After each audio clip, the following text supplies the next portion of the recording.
И очень трудно определить читателя, очень трудно.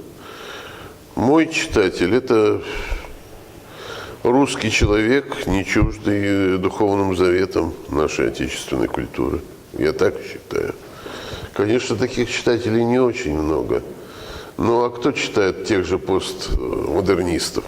Понимаете, они существуют только для кафедры семиотики.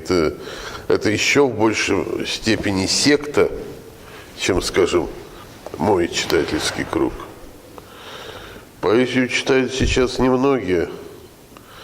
Но как вот на ровном месте можно, понимаете, как мыльный пузырь взять и раздуть какое-то явление, допустим. Ну, скажем, поэзия Дмитрия Пригова, или проза Пелевина, или Сорокина. Сейчас из чего угодно, вот из платья голого короля шьют кафтаны. Литературоведы, которые лишены духовного аристократизма, по-моему. Да и просто литературного вкуса. Они по-своему тоже идеологичны, только от противного. Я стараюсь такой идеологии избегать. Любая настоящая поэзия укрепляет душу, сердце, конечно, развивает интеллект. Поэзия – это вообще большое чудо. Это, если не полениться, дать поэзии проникнуть в себя, научиться перечитывать стихи несколько раз, понимаете, и просто вжиться в поэзию, это она отблагодарит.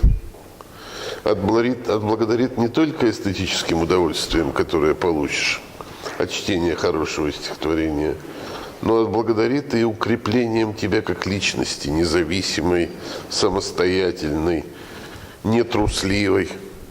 Поэзия учит нонконформизму, учит красоте, учит высоте духа. Я убежден в этом.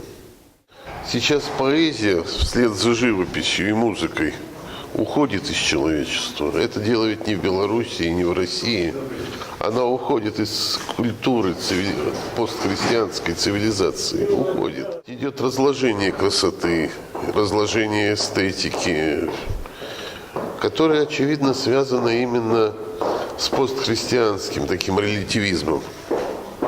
Когда становится все дозволено, когда аморализм возводится в категорию, которая имеет право на такое существование, как моральность. Мы же вступили в новую постхристианскую эру. И если эта эра будет и дальше развиваться, то от поэзии ничего не останется, останется мокрое место. Надо это прямо сказать, потому что все, что духовно, аристократично, связано с красотой, все это удаляется и замещается безобразием, которое выдается за настоящее искусство, огромное, за это платятся деньги. Это целый бизнес. Бизнес замешан именно на имморальной идеологии. Великий художник Раушенберг, как бы там, каждое произведение которого стоит сотни тысяч долларов, понимаете? Ну вот чучело козла, который он выкрасил в разные цвета, или другой знаменитый художник 20 века Дюшен, который просто выставлял унитазы разной формы. Я не скажу никогда, я не могу признать, что это другая красота. По-моему, это безобразие, которое почему-то называется новой красотой. И ведь вы знаете, после рынка оружия, рынок современного искусства второй по масштабу. То есть это гигантские задействованные маховики. И нет мальчика, который крикнет: «А король-то голый». Нет такого мальчика. Такого мальчика задушат зародыши. Так что положение очень серьезно. Я очень люблю вот это замечательные